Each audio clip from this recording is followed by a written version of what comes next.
semakin terasa perperangan muncul di sana sini. Allah sawakut akan terjadi terus perperangan. Satu tempat yang lain perang terus yang tiada hati. Gejolak yang tiada hati. Kalau kalian temukan itu kata Nabi, maka bersiaplah. Persiapkan itu. Ya, sekarang kita lihat topik Palestina, Israel, Turki, Israel, Yaman, Saudi Arabia tidak akur, kemudian dengan Iran berkelahi, Amerika dengan beberapa negara, di mana-mana perang, Suriah penggulingan dan penaklukan sudah selesai, kemudian Pakistan dan India. Kita lihat Pak, konflik penyebabnya apa. Ada Nabi dalam satu hadis, cara Allah mengangkat ilmu di akhir zaman itu biqamtutin ulama, dengan menahan atau mengangkat orang-orang alim. Di dalam hadis yang dituayatkan oleh Imam Ahmad ibn Hanbal, begitu juga di dalam kitab Sunan Ad-Darimi, kemudian juga dalam Sunan Abi Daud, ada pembahasan khusus judulnya fitan. Fitan itu artinya jamak daripada fitnah. Fitnatut, fitnatani, fitanut. Fitnah. Di masa yakumadu fitnah yang disampaikan oleh Nabi dalam hadis tersebut. Ketika baginda Nabi Muhammad SAW lahir, di dalam kitab Armageddon dituliskan bahwa salah satu tanda datangnya akhir zaman adalah dengan lahirnya baginda Nabi Muhammad SAW. Wafatnya Nabi, nubuwatnya Nabi, diangkatnya Nabi menjadi Nabi, dan meninggalnya Nabi masuk dalam salah satu tanda-tanda akhir zaman. Sehingga disadarkan kepada Nabi bahwa Nabi Muhammad SAW Nabi akhir zaman. Ini kenapa bahasa nubuat yang disampaikan kepada Nabi jadi, kok Nabi ini Nabi akhir zaman? Karena semua persoalan itu yang kelak kata Nabi 1400 tahun yang lalu, apa yang disampaikan oleh Nabi menjadi sebuah bukti dan kenyataan. Taruhlah Nabi berkata di dalam hadis yang lain, taqarabuz zamani. Salah satu tanda akhir zaman itu, waktu itu semakin dekat. 1 tahun serasa 1 bulan. 1 bulan terasa 1 pekan. 1 pekan terasa 1 hari. Dan 1 hari itu tak terasa. Udah mau hari Ahad aja. Padahal baru hari Ahad yang kemarin. Ini bukan praduga. Ini bukan prasangka. Tapi memang ada Nabi, yataqarabuz zaman. Waktu itu akan terasa semakin dekat. Dan semakin cepat. Seolah-olah berjalan dengan cepat. Di dalam persoalan ini, menukil dari pernyataan Ustaz Adi Hidayat, setidaknya kata Ustaz Adi Hidayat, ada 5 karakter tanda akhir zaman, ya kalau 5 tanda ini muncul di antara sekian banyak tanda, kalau 5 tanda ini muncul, maka bersiaplah bahwa Anda berada di akhir zaman, atau bukan persoalan akhir zamannya. Kalau itu terjadi dalam 5 perkara, yang pertama, apa yang Anda buat Anda bersikap seperti apa, dan Anda posisinya di mana, di tahun apa, seperti apa. Ini poin penting yang untuk dia sampaikan. Ini bukan persoalan akhir zamannya. Dan jangan cari tahu tentang akhir zaman kapan datangnya waktunya, nggak usah cari tahu. Yang perlu kita cari tahu adalah Anda harus seperti apa, berada di tahun seperti apa, kondisinya seperti apa sikap yang harus kita buat sebagai seorang mukmin.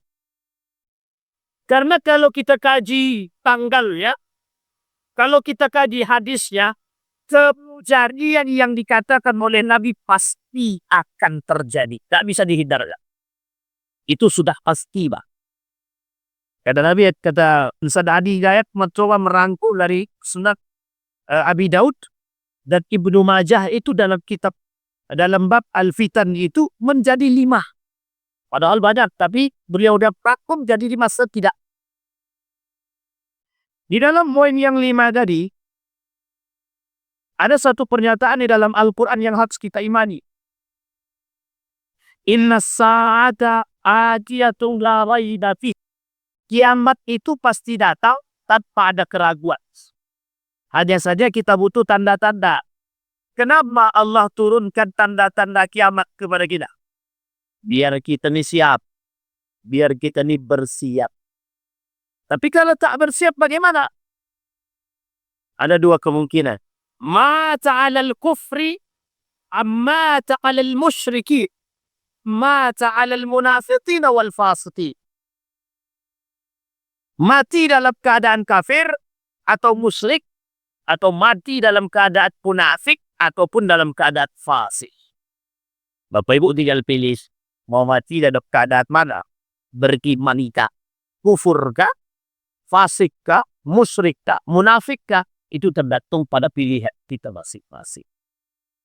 Disinilah Bapak Ibu, kenapa penting kita mengkaji kondisi-kondisi akhir zaman agar kita bisa mempersiapkan.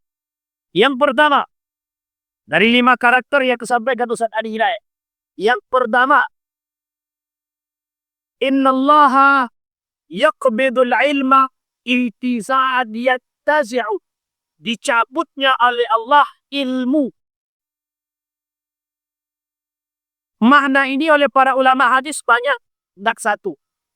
Bukan fisika hilang, kimia hilang, teknik hilang, kedokteran hilang. Bukan. Yang dimaksud dengan yaqbidul ilma, dicabutnya ilmu oleh Allah itu bihabdil ulama. Dengan mencabut orang alim, dimatikan satu demi satu. Dimatikan satu demi satu. Kita terjemahkan dulu perkataan biqabdil ulama. Allah mencabut ilmu, bukan mencabut ilmu-ilmu itu, bukan. Bukan Allah hilangkan, bukan. Tapi yang Allah cabut adalah ulama, orang alim. Kata Imam Al-Ghazali, karakter orang alim itu, laisal alim bikasratil riwayati, walakinal alim bikasratil khalqi. Karakter orang alim itu bukan banyak baca buku, bukan banyak riwayat yang disampaikan, tapi seberapa takut dia dengan Allah. Ilmu digandeng dengan ketakwaan. Ilmu digandeng dengan ketakwaan. Bahasa sederhananya, ilmu dengan iman. Bukan ilmu sendiri, iman sendiri. Kita lihat, kita pisahkan satu-satu. Apa yang terjadi dan kita lihat faktanya. Ilmu tanpa iman. Banyak orang berilmu tidak beriman. Ilmu yang dia pakai untuk mendustakan orang. Ilmu yang dia pakai untuk mencari dunia dia. Imam An-Nawawi, orang berilmu tanpa beriman, dia gunakan ilmu itu mencari dunia saya. Nah, kita ambil contoh. Banyak orang berilmu, tapi karena tidak punya kimat, dia menipu orang dengan tipu. Seolah-olah karena orang yang tadi dianggap bodoh, dia berilmu, dia gunakan ilmu tadi manipulatif, memanipulasi. Apa yang terjadi? Cari duit dengan ilmu. Lisan berilmu tapi tak berakhlak, tak beriman. Akhirnya yang dijual ilmunya. Satu. Yang kedua, orang beriman tanpa ilmu. Oh, ini bahaya. Kata Allah dalam Al-Murad, kalau ada orang beribadah tanpa ilmu, itu masalah. Makanya Bapak Ibu mohon maaf ya, di akhir zaman itu nanti, di akhir zaman, akan banyak bermunculan orang-orang seperti Walid. Walid punah Dewi. Bapak Ibu kan sering nonton tuh lewat tuh. Itu bukan cerita Pak. Itu bukan fiktif, nyata. Apalagi di negara Republik Indonesia ini, Pak. Banyak aliran sesat itu banyak. Itu karena apa? Tidak punya ilmu, tidak punya iman juga. Atau kadang-kadang beribadah tanpa ada ilmu. Orang beribadah tanpa ilmu sesat dan menyesatkan. Wa'adal. Kita ambil contoh sederhana. Kalau dia beriman kepada Allah, atau kalau dia beriman, maka ibadah yang dia lakukan pasti ada dasarnya, Pak. Pasti ada maksud. Sekarang mana dasarnya? Seorang pemimpin majelis, laki-laki boleh mencium istri orang. Cari dalilnya, Pak. Kalau ada dalilnya, kita lakukan sama-sama. Tidak ada, Pak. Jangankan hadisnya lemah, palsu pun tak ada. Karena hukumnya haram. Berpegangan tangan laki-laki dan perempuan saja haram. Loh kok ada aliran yang mengatasnamakan nama Tuhan Allah, keimanan, loh kok tak punya dalil, tak punya dasar, tak punya ilmu. Sesat dan menyesatkan. Ini saya kasih tahu, saya bocorkan sama Bapak Ibu.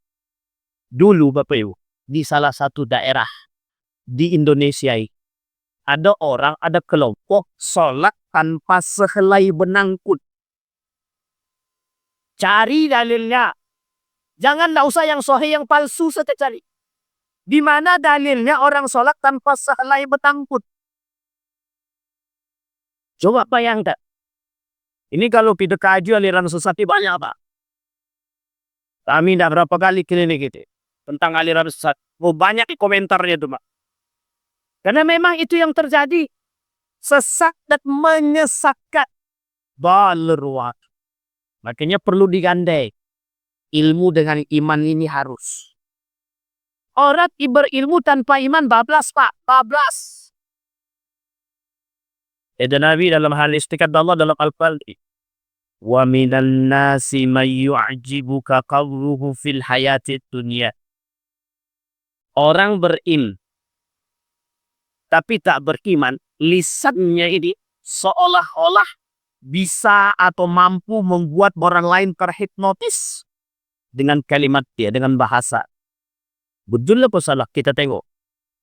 Wih, dia saja yang bergelar profesor, tidak sholat. Berarti tandanya itu ilmunya bagus. Tahu dia, itu yang kita ikut. Bergelar profesor mengatakan bahwa agama ini musuh negara.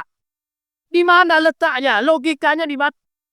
Profesor bergelar lulusan luar negeri, dia kata bahwa agama musuh negara. Itu kalau tak punya iman. Tapi uniknya, pengikutnya banyak. Kita ambil contoh, aliran sesat yang lain.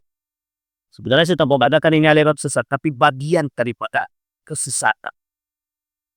Di mana ada kajian-kajian yang ada jogetnya, yang ada main rebananya, lebih penting jogetnya daripada kajiannya. Cari, Pak. Di mana dalilnya?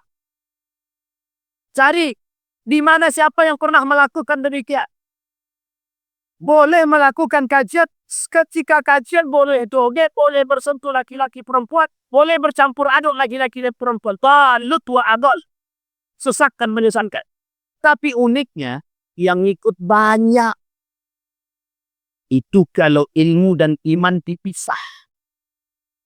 Intiza'an yattazi'uhu. Sekarang kita lihat. Bagaimana cara Nabi? Biqabtil ulama. Cara Allah mencabut ilmu tadi dengan mencabut para alim. Sekarang kita lihat. Bagaimana cara Allah mencabut orang alim itu? Kita lihat. Satu. Ditafsirkan oleh para ulama. Yang pertama. Dimatikan orang-orang alim yang soleh sedikit demi sedikit. Satu. Dihabiskan sama Allah. Meninggal. Si anu pakar meninggal. Siapa yang paling pakar? Meninggal. Kepakarannya meninggal. Dicabut. Satu. Cara Allah habiskan. Ada yang kedua. Allah cabut kepakaran. Paham Bapak Ibu maksudnya kepakaran? Kepakaran itu. Sulitnya kita mencari orang-orang yang pakar.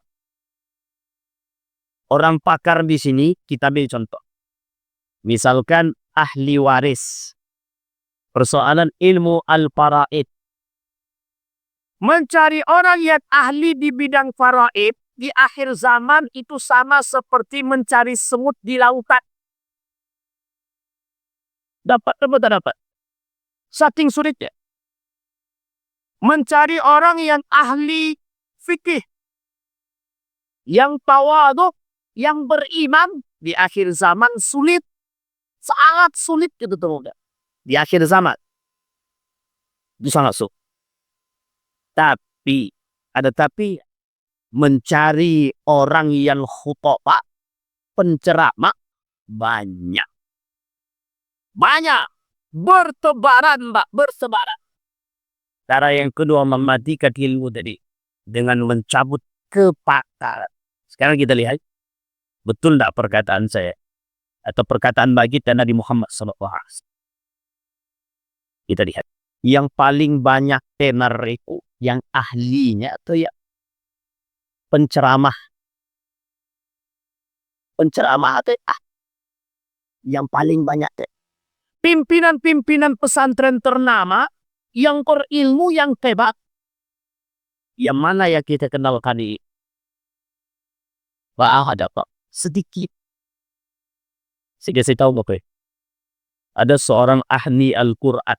Hafal Al-Quran 30 juz. Bersanad. Sanadnya banyak. Kemudian. Pakar betul dalam ilmu Al-Quran. Sayangnya Pak. Tidak punya. Kamera. Tidak punya TikTok. Tidak punya YouTube. Dan tidak punya ya Pak. Akhirnya kita tidak kenal Pak. Tidak kenal siapa dia. Yang kita kenal justru yang lain. Yang orang yang datang belakangan menganggap menjadi seorang yang berilmu. Orang berilmu itu. Saya punya guru ahli di bidangnya Pak. Allah cabut, Allah sudah meninggal ini. Profesor Dr. Hadi Yunahari Ilyas. Itu dikenal betul Pak. Baik di sini, di Indonesia maupun di luar. Itu dikenal sebagai ahli ilmu Al-Quran. Tapi unik ya. Beliau sudah meninggal. Begitu cepat Allah cabut orang Allah meninggalkan. Allah cabut, Allah wafatkan. Di tengah, ketika beliau meninggal, keluar pernyataan di sekeliling orang-orang Muhammadiyah. Pakar Al-Quran kami hilang. Pakar tafsir kami hilang. Begitu juga di sekeliling majelis ulama. Kenapa begitu? Karena yang dibutuhkan itu yang disebut dengan alim tadi. Selain daripada dia berilmu yang tapi dia punya tingkat rasa takut kepada Allah lebih khas. Oh kalau cuma sekedar pandai beriwayat banyak Pak. Banyak. Orang seperti Gus Baha baru-baru sekarang kita tahu Pak. 2 tahun belakangan pernah kita lihat beliau. Tidak pernah Pak. Cuma ada orang yang berniat baik dan bermaksud baik. Datang. Gus, sampai nego uang alif. Ilmunya teh Banyak. Perlu didengar orang banyak. Universitas Islam Indonesia membuka itu, Pak. Izin sama Gus Bahus, ilmunya jenengan mau kami sebarkan melalui media. Awalnya beliau ragu, takut. Akhirnya apa? Beliau katakan, silahkan. Itu yang paling penting sih. Cara Allah mencabut ilmu tadi. Dengan cabut kepakaran dari orang. Sulit kita mencari orang yang betul-betul pakar, tapi yang mengaku punya pakar banyak. Yang mengaku pakar tuh banyak. Aku ini pakar arkeologi. Aku ini pakar. Aku ini doktor di bidang sosial. Tapi tidak sholat. Yang menggabungkan seperti ini yang susah. Ada ahli matematika, juara olimpiade, tapi tidak pernah sholat. Itu gimana coba? Oh, dalam agama dia, Ustaz. Oh ya, oke. Kalau dia bukan agama Islam. Tapi kalau dia Muslim. Kalau ada orang berilmu menomor 2 dan agama, berarti tandanya bukan orang ahli. Orang berilmu yang nomor 2 kan agama. Bukan orang ahli. Kita ini kenal Al-Farabi, Ibnu Sina. Ada buku, bukunya tebal segini. Sekitar 2000 halaman. Kalau saya tak salah sekitar 2000 lebih halaman. Judul bukunya aktif.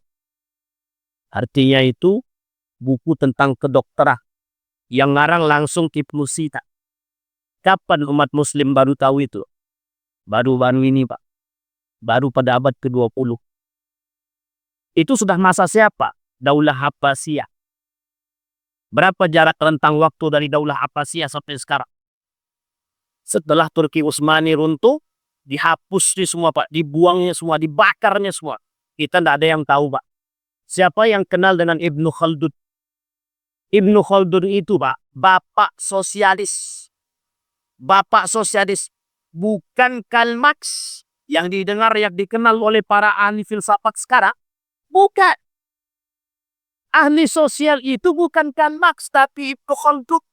Menulis buku judulnya Muqaddimah. Tebal. Sebegitu. Muslim kan dia? Muslim. Apakah dia langsung cerdas? Begitu tidak. Apa landasan kecerdasan dia? Pura. Agama nomor 1, ilmu yang lain nikmat. Ibnu Rushd yang menulis buku Bidayatul Mujtahid wa Nihayatul Muqtasid yang dibaca di pondok-pondok.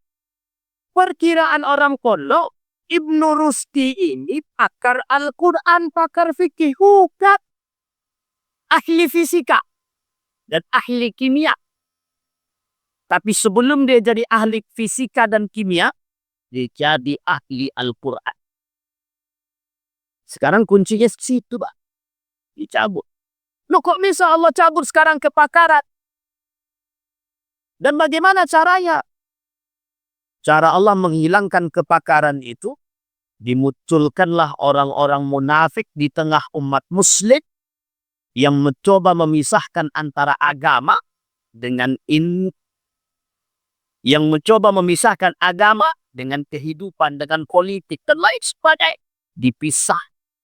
Sehingga, mohon maaf, yang lahir ke muka bumi ini orang-orang yang lisannya afqah tapi imannya tak ada. Itu yang ditakutkan. Yang ketiga, cara Allah mencabut ilmu. Tadi dengan qatil ulama, dan cara Allah mematikan ulama. Yang pertama dengan mematikan ulama, yang kedua dengan kepakarannya, yang ketiga tidak bisa didengar, sulit mengakses.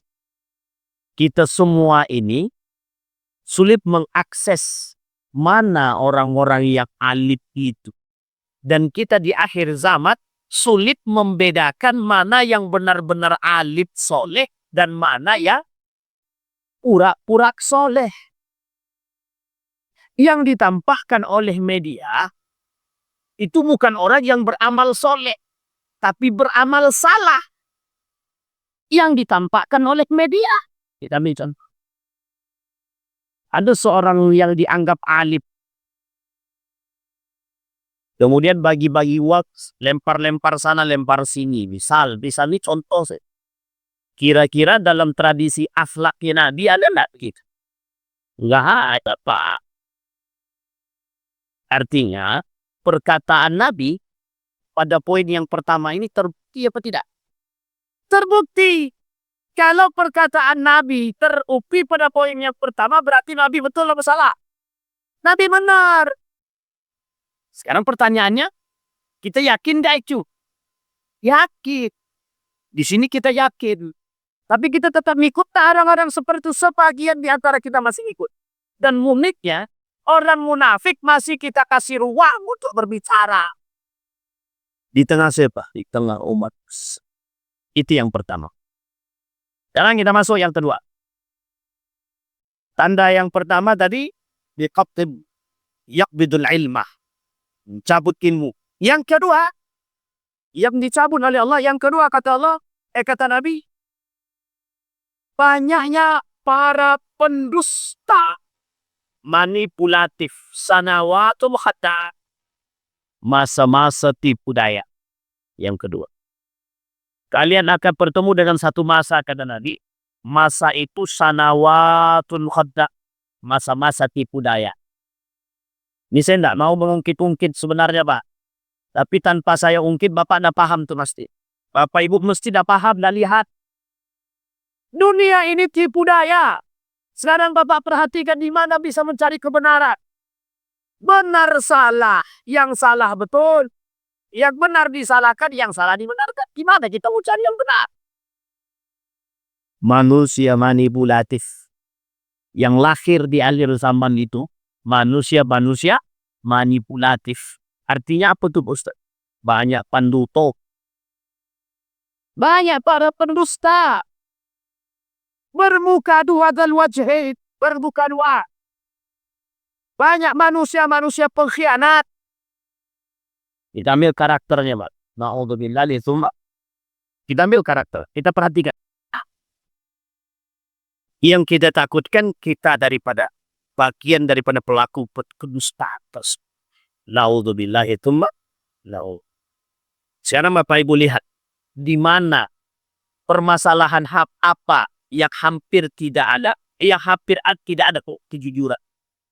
Hampir semua persoalan. Persoalan politik. Pertanyaan saya, mana politik yang jujur? Cari, Pak.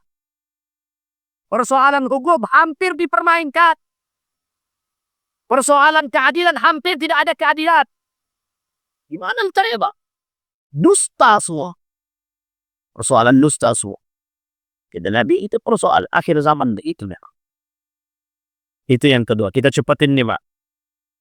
Goyang kita nanti. Yang kedua. Yang ketiga. Karakter yang ketiga. Karakter yang ketiga. Intisharul al-munkar. Intisharul munkar. Kemungkaran bertebar luas. Kata Allah dalam Al-Quran, Inna salata tanha anil fahsyai wal munkar. Apa kalimat fahsyai? Mana fahsya itu apa? Perkataan keji, maksiat, dan lain sebagainya. Sekarang kita lihat apa bentuk maksiat. Banyak apa? Dusta bagian daripada perbuatan keji. Pengkhianat bagian daripada perbuatan keji. Banyak perbuatan keji itu banyak. Dan kemungkaran. Apa kemungkaran itu, Pak? Kemungkaran itu apa? Perbuatan yang dibenci oleh Allah, yang sangat tidak disukai oleh Allah, dan masuk dalam kategori kezalimat. Perhatikan baik-baik. Zina masuk dalam perbuatan fahsya atau mungkar. Dari zina lakukan mungkar. Minum khamar, narkoba. Ini yang kita sebutkan ini perkara yang sulit untuk diatasi. Kita ambil contoh narkoba.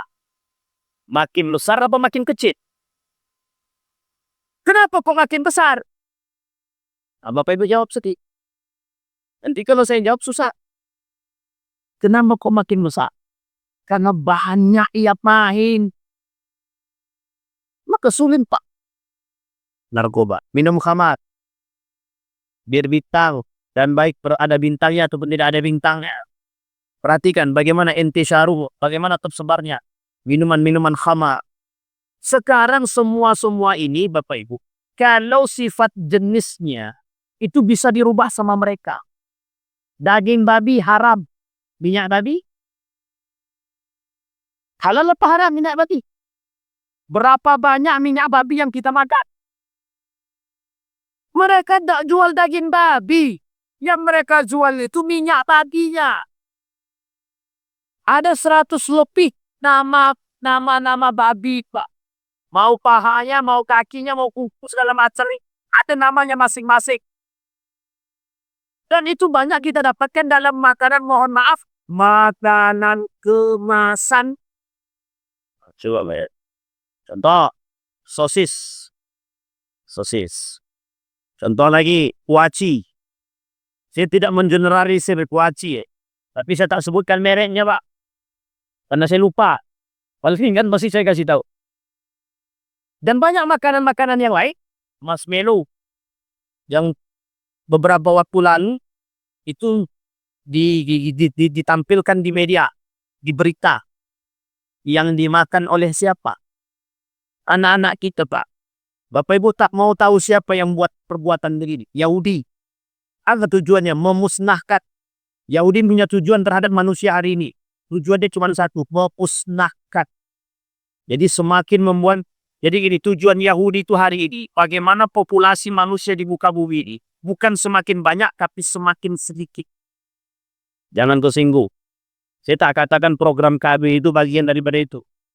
Tapi saya mengatakan salah satu sarana untuk membuat semakin sedikitnya generasi, program itu hadir. Program kami itu kan membuat meminimalisir keluarga itu. Cukup 2 saja. Kalau mati 1, tinggal 1. Kalau mati dua-duanya habis. Makin hari habis. Bahkan uniknya lagi program yang lain ada namanya Chansi. Menikah tapi tak pengen punya anak. Nah, ini Bapak Ibu perlu paham. Karena memang ini program kaum liberal itu. Yang pertama tadi, apa caranya? Update yaqbidul ilma. Mencabut ilmu. Kemudian setelah mencabut ilmu, terjadinya, apa tadi? Kemaksiatan, kemungkaran. Yang ketiga. Yang kedua tadi apa? Dusta, banyaknya orang dusta. Yang keempat. Kata Nabi yang keempat itu, taqarabus zaman. Waktu semakin dekat. Terasa semakin dekat sejauh waktu.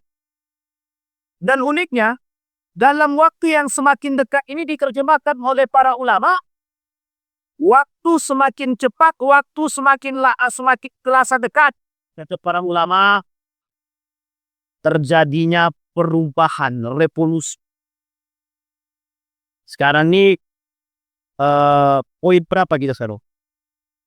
Dulu ada namanya manusia milenium 2000. Sekarang ini game udah lewat Gen Z itu. Gen A, Gen Alpha. Bapak Ibu tahu Gen Alpha itu? Kalau yang tua-tua saya kira agak ragu sih. Tapi yang muda-muda mungkin. Kata Nabi, tanda yang keempat semakin banyak dan semakin terasa. Waktu semakin dekat dan semakin cepat. Ulama berbicara begitu. Kata para ulama, ditinjau lebih luas. Perkembangan teknologi. Perkembangan teknologi. Dulu orang mengenal guru cuma di sekolah. Sekarang tidak. Orang bisa mendengar, melihat guru di mana? Di YouTube, di TikTok, di Facebook, Instagram. Ini perubahan waktu. Pertanyaan saya adalah, kalau listrik mati, apa yang terjadi? Sekarang YouTube pakai internet gak? Kartu. Dulu Pak, telepon selulernya itu Pak, telepon rumah. Naik nih canggih. Pakai handphone Nokia. Masih ingat ya Bapak Ibu ya? Nokia ya cuma bisa nelpon sama SMS.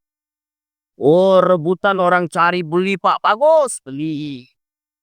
Setelah pakai Nokia, tersebut pula mereknya, nanti pandai-pandai lah. Setelah pakai barang cuma telepon doang, sekarang naik Pak, naik peringkat. Dari cuma telepon aja, sekarang bisa bisa WA. Dari WA, bisa Facebook, bisa Instagram, bisa dan lain sebagainya. Bisa searching YouTube, bisa melihat di Google, bisa mencari semua ada. Apa yang Bapak butuhkan ada semua. Saya sakit jantung, obat sakit jantung paling mujarab, keluar Pak. Nggak perlu diketik pakai voice note. Keluar semua. Yang tadinya jauh Pak, kita mencari obat jauh. Datang. Pesan sekarang, besok datang. Pakai apa? Kurir, online, ada Shopee dan lain sebagainya. Tersebut juga namanya. Meskipun tidak disponsori. Sampai di sini paham Bapak? Waktu semakin cepat. Pertanyaannya adalah, apa yang kita butuhkan untuk mengakses itu? Kita butuh internet. Dari 3G. Kemudian naik dari 2G, 3G, 4G, 5G. Ntar lagi tak berapa G kita tidak tahu Mbak. Mau 10G segala macam. Perhatikan baik-baik yang ingin disampaikan oleh Nabi. Betapa manusia dilanda akan kiamat. Apa kiamat yang melanda manusia? Teknologi. Kita tidak menafikan perkembangan teknologi. Tidak. Justru kita harus mengakses. Memang wajib. Kita tidak bisa Pak sekarang ini. Jangan pakai HP. Tidak ada yang bisa menghubungi kita sekarang. Orang tidak mau nelpon biasa itu tidak mau sekarang. Uniknya, yang dilupakan oleh manusia, silaturahim. Dengan telepon cukup. Tanpa perlu datang ke rumah. Pertanyaan saya, lebih berkapan datang ke rumah atau telepon? Satu. Itu tidak seberapa dampaknya Pak. Kita lihat dampak yang paling besar. Ketika manusia sudah mendominasi, ketika teknologi sudah mendominasi akal manusia, alam fikir kita, daya kebutuhan kita semakin tinggi dengan internet, dengan HP. Apa kriminalisasi yang muncul? Anak bisa bunuh orang tua kalau tidak dibelikan HP. Orang tua, istri bisa membunuh suami hanya gara-gara HP-nya dipegang oleh suami. Coba bayangkan. Ini karakter yang kita temukan di akhir zaman. Suami pasang aplikasi yang sangat sensitif. Tidak boleh sampai-sampai istrinya tidak bisa buka. Artinya apa yang muncul? Kecurigaan antara satu dengan yang lain. Uniknya lagi, dampak yang lain yang bisa. Dalam rumah tangga tidak ada komunikasi. Anak di ujung main HP, suami di ujung main HP, istri di tengah main HP. Oh, pertanyaannya gimana komunikasi ini? Hilang keberkahan rumah tangga. Hadis. Pakar teknologi mengatakan, gadget HP sangat merusak anak hari generasi. Sekarang saya sampaikan kepada Bapak Ibu, dampak yang lebih parah daripada itu. Apa dampak yang lebih parah? Andai kata tidak ada internet. Apa ini deh? Hilang semuanya Pak. Itu baru internet. Sekarang kalau lampu ini mati, kelak sebelum datangnya hari kiamat, di akhir zaman itu Pak, nanti kita akan masuk pada masanya. Mudah-mudahan kita nggak ketemu. Tapi kalau kita ketemu masanya, ada masanya nanti listrik itu tidak berfungsi sama sekali selama 40 hari. Bapak, bayangkan ketika kebutuhan kita pada sesuatu yang sangat kita butuhkan, tiba-tiba Allah hapus. Sekarang saya tanya, listrik itu, internet itu bisa hidup tanpa listrik? Tidak bisa, Pak. Tidak bisa. Orang-orang akan menjadi gila. Orang stres. Semua menjadi gila. Yang punya kebutuhan, sekarang orang cari duit lewat mana? Facebook, YouTube, dan lain sebagainya. Ketika listrik mati, tak bisa akses apapun selama 40 hari. Gila, Pak. Stres semua. Dan itu pasti akan terjadi. Sekarang di Eropa sedang terjadi kiamat internet. kiamat internet. Bukan tanpa makna. Bukan tanpa makna. Apa maksudnya kiamat internet itu? Yang terjadi di sana adalah gilanya manusia dengan internet. Akhlak hilang, adab hilang, ilmu hilang, semua hilang. Yang tersisa adalah manusia-manusia tanpa adab, tanpa akhlak. Dan itu mereka rasakan kali. Krisis moral, krisis ilmu, krisis akhlak terjadi. Pertanyaan saya adalah, mungkinkah itu terjadi di negara kita Republik Indonesia? Mungkin apa tidak? Itu yang keempat. Sekarang kita masuknya kelima ya, terakhir. Kita lagi yang kelima itu. Semakin terasa perperangan muncul di sana sini. Allah sawakut akan terjadi terus perperangan. Satu tempat yang lain perang terus yang tiada hati. Gejolak yang tiada hati. Kalau kalian temukan itu kata Nabi, maka bersiaplah. Persiapkan itu. Nah, sekarang kita lihat topik. Palestina, Israel. Israel, Turki. Israel, Yaman. Saudi Arabia tidak akur. Kemudian dengan Iran berkelahi. Amerika dengan beberapa negara. Di mana-mana perang. Suriah, penggulingan dan penaklukan sudah selesai. Kemudian Pakistan dan India. Kita lihat Pak, konflik penyebabnya apa? Satu, politik. Yang kedua, ekonomi. Yang ketiga, tanah kekuasaan. Yang dimaksudkan oleh Nabi akan terjadi perang di mana-mana. Kelak ending perperangannya adalah perang antara Yahudi dengan Muslim. Itu akhir Pak. Palestina dengan India, apa konfliknya Pak? Konflik yang paling nampak itu konflik agama. Jangan dibalut dengan politik, yang dibalut dengan ekonomi. Pada hakikatnya itu bukan persoalan diplomasi, itu persoalan perang agama. Sudah lama. Bukan persoalan pencablokan wilayah, bukan persoalan politik, bukan persoalan diplomasi, bukan persoalan yang lain, persoalan agama. Dan kelak diakhiri perang semua ini, Mak. Gejolak yang terjadi ini diakhiri dengan satu perang. Perang antara umat Muslim dengan Yahudi. Orang Yahudi berbondong-bondong dari Eropa, pindah ke Israel. Dari Eropa mereka berbondong-bondong ke Israel. Umat mukmin yang tersisa di akhir zaman berhijrah dari negara-negara manapun, orang-orang beriman pindah langsung ke Palestina.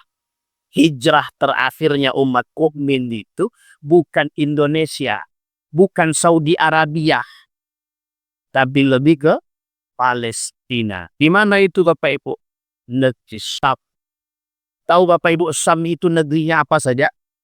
Satu, Suriah, Damaskus, Palestina, Yerusalem, dan lain sebagainya.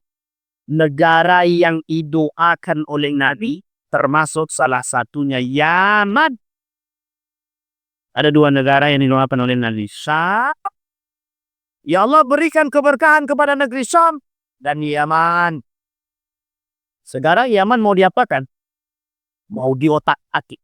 Bahkan sampai ke Indonesia pun orang-orang Yaman berdatangan ke sini dianggap pendusta, dibuat manipulasi sebesar mungkin. Begitulah keadaan kita. Ini semua Bapak Ibu sekalian yang berbahagia, nubuat baginda Nabi Muhammad SAW. Saya tak sampaikan setiap poin tadi secara detail, tapi secara tidak langsung kita sudah sampaikan poin utamanya. Tapi kata Nabi, persoalan itu sekarang kita lihat, kita buktikan sendiri. Tidak perlu kita pakai data Pak. Datanya mana kau Ustaz?